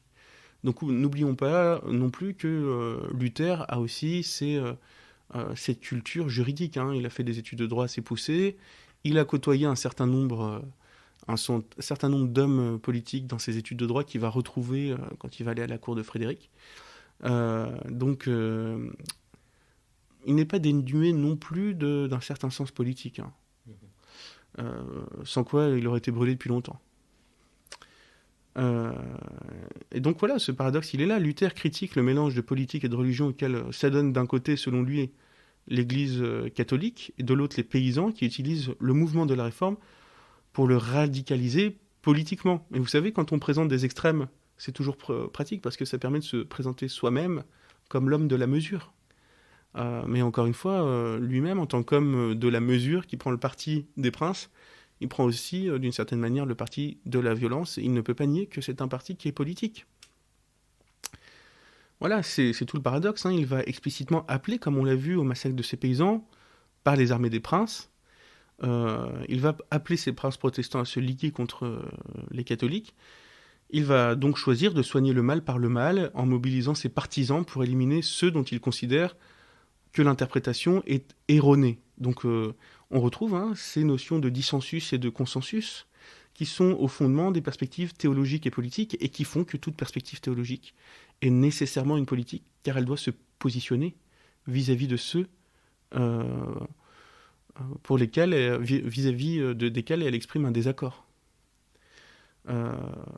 Et tout ça n'est pas sans conséquences concrètes, hein, loin des abstractions des débats théologiques, puisqu'on estime entre 100 000 et 130 000 le nombre de paysans massacrés par les princes pour écraser ces révoltes.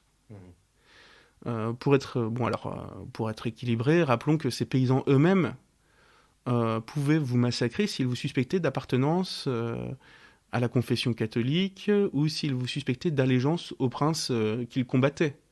Avec eux aussi la conviction que Dieu était avec eux.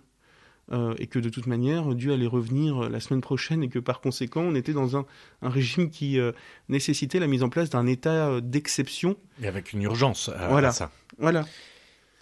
Et de même, cet état d'urgence politique, il est celui qui va être motivé par la peur de la guerre civile, qui légitime toujours des régimes autoritaires qui se mettent en place avec les bonnes intentions présentées en tout cas ainsi, qui sont de mettre fin aux perspectives qui pourraient déboucher sur la guerre civile. Donc il faut un régime plus autoritaire pour mettre fin aux perspectives de guerre civile.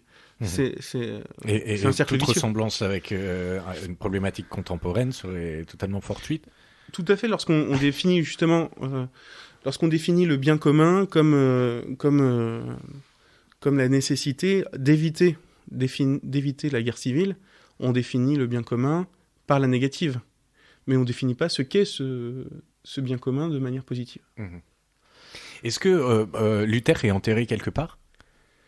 Alors oui, je pense qu'il est enterré à Wittenberg, mais je ne suis pas sûr. Et en tout cas, a priori, il est enterré en Allemagne. Oui. Et aujourd'hui, est-ce que c'est un lieu de recueillement c'est un rendez-vous pour les protestants, ou quelle est l'image de Luther qui est parvenue jusqu'à aujourd'hui, en sachant ce qu'on vient d'apprendre, qu'il a quand même participé, fait même indirectement, massacré des dizaines de milliers de paysans. Eh bien, il y a quelque chose d'assez surprenant à cet égard. Dans les années 2000, il y a eu un film sur Luther qui s'appelle Luther, avec Joseph Fiennes, le frère de Ralph Fiennes, qui joue Voldemort dans le rôle de Luther.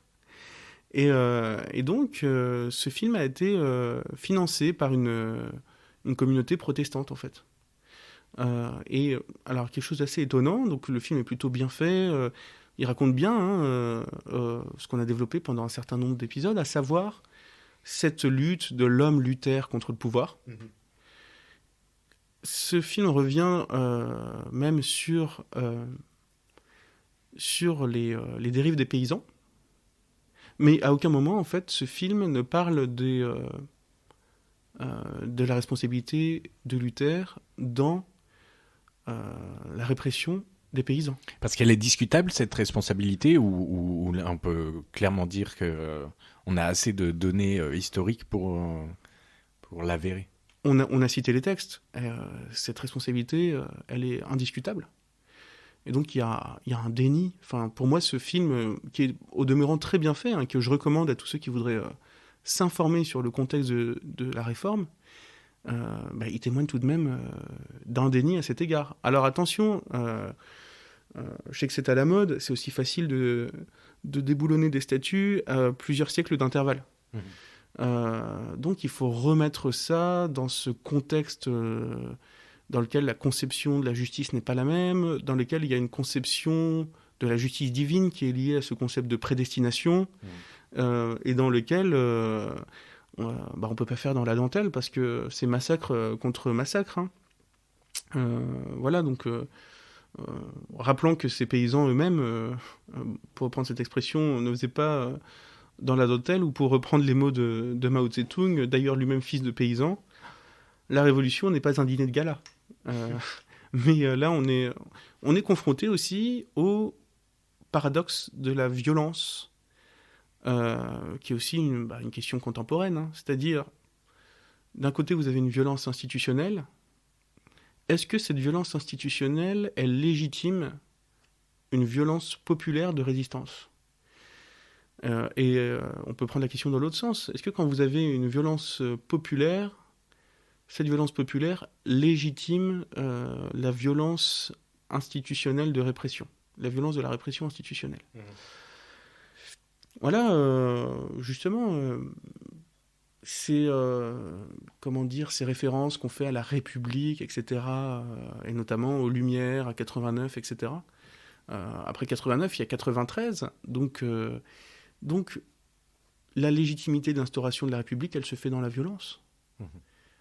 Et donc c'est toujours assez paradoxal quand on en appelle à une forme de raison républicaine pour mettre fin à des violences, ou lorsqu'on assiste à des violences, d'exclure les individus qui commettent ces violences du cercle de la raison républicaine.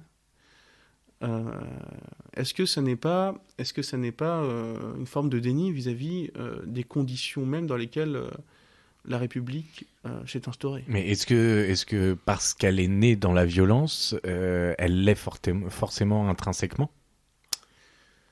Cette République ? On le verra avec les deux révolutions anglaises. La question de la manière dont s'institue un régime est fondamentale, parce que il y a cette idée que politiquement, vous allez récolter ce que vous avez semé.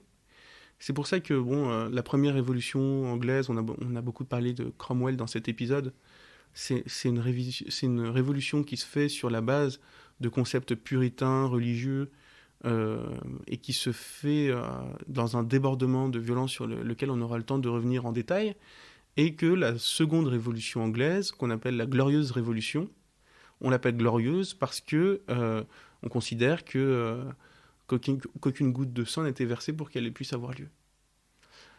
Donc il y a un modèle, on va dire, libéral de révolution qui va être un idéal pour un certain nombre de peuples. Voilà. Et il y a des peuples pour lesquels ça ne va pas du tout se passer comme ça. Alors tout dépend si on croit, pour reprendre Montesquieu, dans ce qu'on pourrait appeler l'esprit des peuples.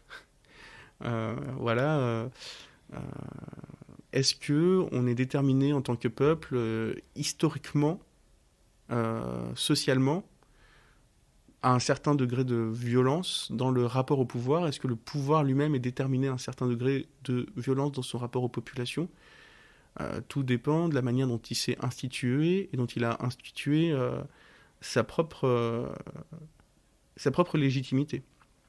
Et pour revenir à la phrase de Mao Tse-tung, donc la révolution n'est pas un dîner de gala, il y a cette idée qu'il ne peut pas y avoir de révolution sans violence, dans la mesure où les détenteurs du pouvoir, qu'ils soient de nature aristocratique ou bourgeoise, ce pouvoir, vont utiliser les moyens des institutions politiques qui sont à leur disposition pour conserver leurs privilèges, même si pour cela, ils doivent, de leur côté, passer par une répression massive, directe ou indirecte, de leurs opposants. Ce que le sociologue Max Weber appelle le monopole de la violence légitime. Donc, voilà, le débat est toujours le même, à savoir l'État dispose des moyens de maquiller sa violence et de se galvaniser de sa perspective de garant de l'ordre. Tu parles de république. Républicain est un adjectif qui est souvent, de plus en plus, dans les discours médiatiques et politiques, apposé au nom commun ordre. L'ordre républicain. Cette notion d'ordre, bah voilà, on parle du rapport de la légitimité de l'instauration de la République par la violence. Et donc c'est tout ce qu'on vient de voir, à savoir comment imposer un ordre quand on en a subverti un autre auparavant et qu'on l'a subverti dans la violence. Est-ce qu'on ne risque pas de semer ce qu'on a récolté, ce qui est une leçon que certains historiens ont tiré de la terreur et de la manière dont ont fini un certain nombre d'organisateurs de la terreur. Alors on reviendra sur ce concept de terreur tel qu'il a été utilisé politiquement. On a parlé un peu des différentes traditions d'interprétation politique de la Révolution dans notre tout premier épisode. Voilà, on a parlé des républicains comme Michelet, des libéraux comme Furet. Il y en aurait d'autres. Des royalistes comme Bainville. On peut parler de Seboul, etc. Il y a plusieurs traditions comme ça d'interprétation des enjeux politico-philosophiques de la Révolution sur lesquels on aura le loisir de revenir dans d'autres séries d'entretiens.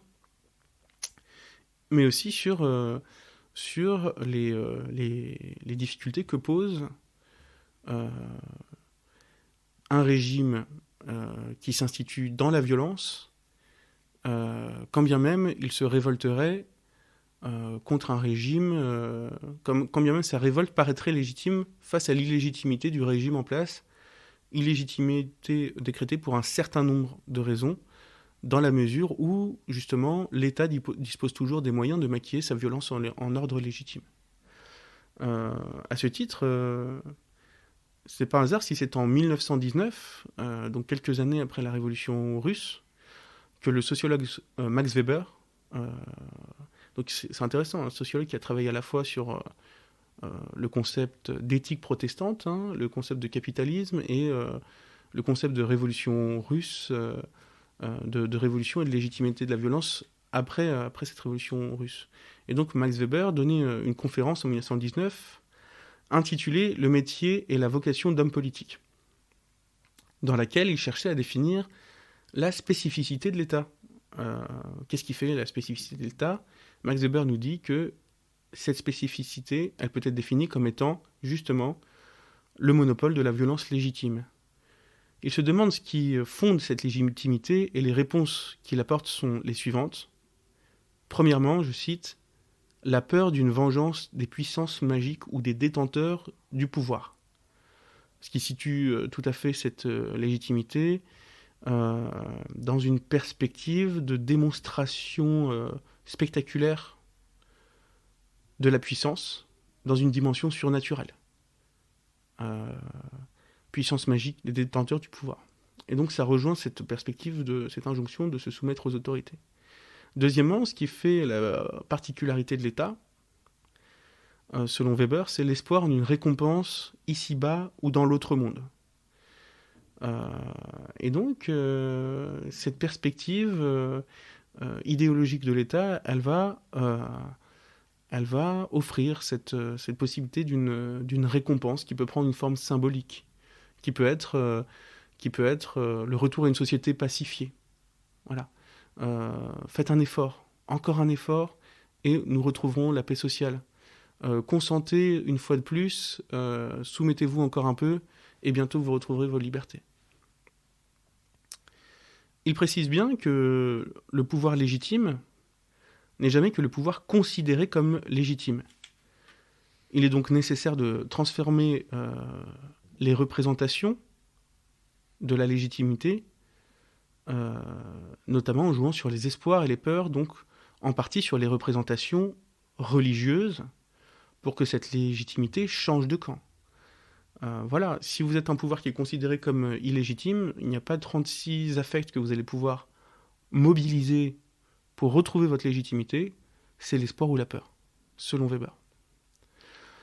Au fondement de cette considération de Max Weber, il y a, et c'est pas un hasard, une réflexion sur les fondations de l'État moderne à l'époque de Charles Quint, justement, et de Machiavel. Au cœur de ce contexte de cette renaissance qui a vu émerger les conséquences politiques de la réforme sur lesquelles nous réfléchissons. C'est une réflexion de Weber sur le concept de révolution. Voilà. Donc il part de Charles Quint, il parle de Machiavel, il parle de la Renaissance pour arriver au concept de révolution. Donc il fait un cheminement qui n'est pas le nôtre, mais qui va dans la même direction. Et effectivement, il est aussi travaillé par le contexte historique de son époque, et notamment par cette révolution russe. Et justement, il se pose la question, voilà, on a une révolution qui a eu lieu dans la violence, on a un exemple sous les yeux, on a des questions à se poser, comment est-ce qu'elle va trouver sa légitimité politique ? Et justement, sa considération sur le monopole de la violence légitime part d'une citation de Trotsky, qui dit « Tout État est fondé sur la violence ». Sur la force, pardon. Tout État est fondé sur la force. Ce qui est assez paradoxal de la part d'un individu qui est en train de collaborer à la création d'un nouvel État.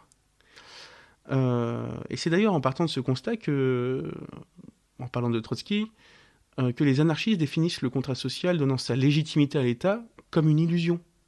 C'est-à-dire, on pense toujours qu'un gouvernement dirigé par des individus, qui auraient un certain sens de la probité, changerait la nature du régime.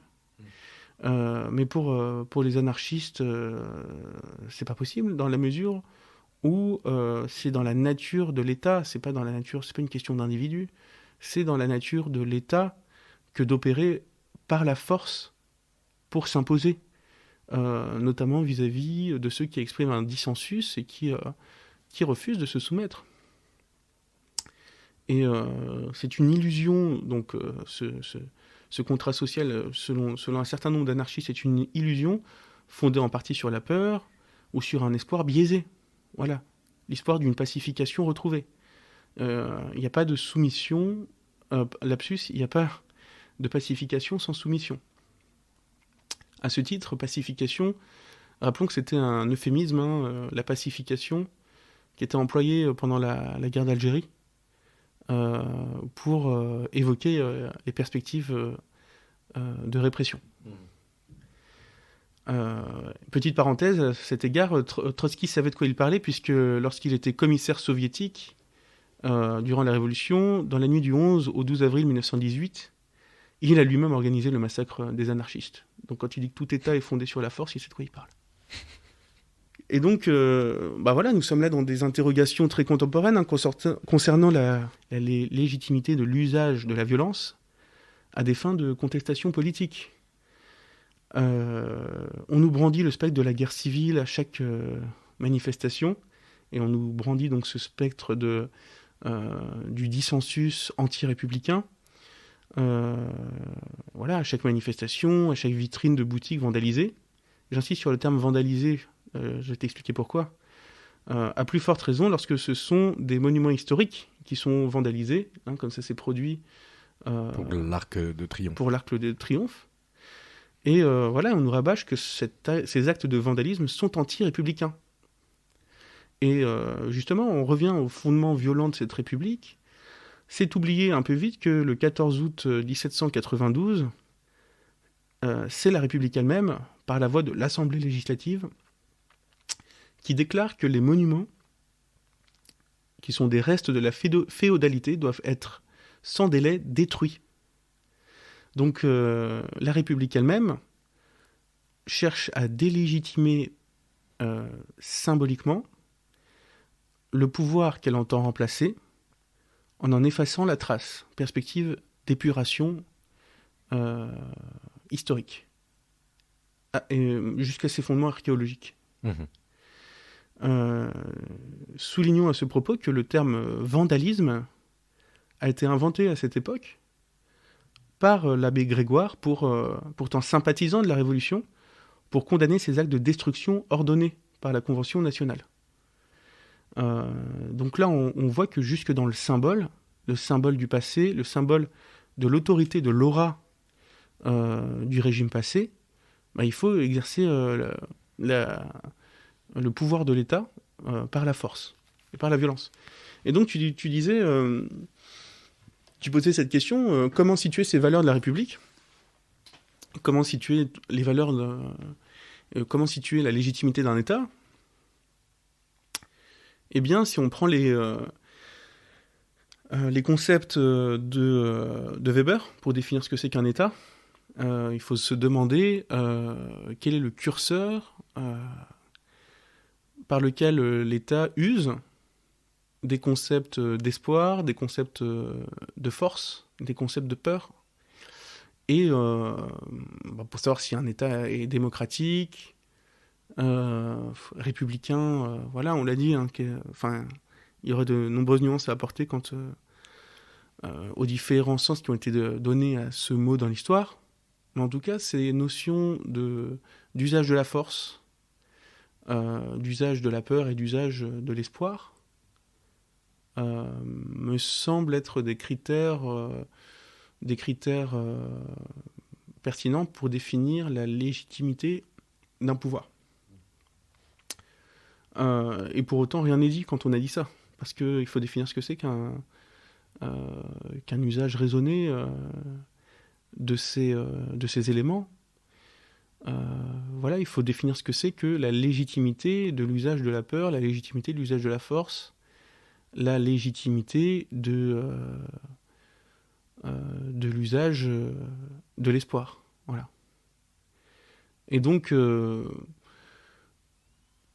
il y aura peut-être une notion qui est en rapport avec la notion de croyance, c'est-à-dire que il est peut-être dans l'ordre des choses qu'à un certain degré, lorsqu'on a abusé des affects de ses citoyens, en termes d'espoir, en termes de peur, en termes d'usage de la force, eh bien ça finisse par se retourner contre le crédit qui est accordé à l'État lui-même et à sa légitimité. Crédit qui est du champ lexical à la fois économique, mais à la fois religieux, puisqu'on retrouve l'étymologie de la croyance dans le crédit. Donc voilà, tout cela rentre dans le cadre de notre analyse, puisque la tradition anarchiste dont se revendiquaient ceux qui furent massacrés par Trotsky avait repris à son compte la lutte des paysans massacrés par les princes de Luther. De même que la tradition socialiste, comme nous allons le voir avec Engels. Ces anarchistes et ces socialistes revendiquent notamment l'héritage de ceux qui ont suivi Thomas Müntzer, un théologien protestant qui s'est opposé à Luther et qui pensait que le royaume de justice promis par Dieu dans la Bible devait être accompli sur la terre et non dans une vie céleste à venir, non sur un fondement hiérarchique, mais sur le fondement d'une base égalitariste. Mais ceci est une autre histoire. Merci Étienne.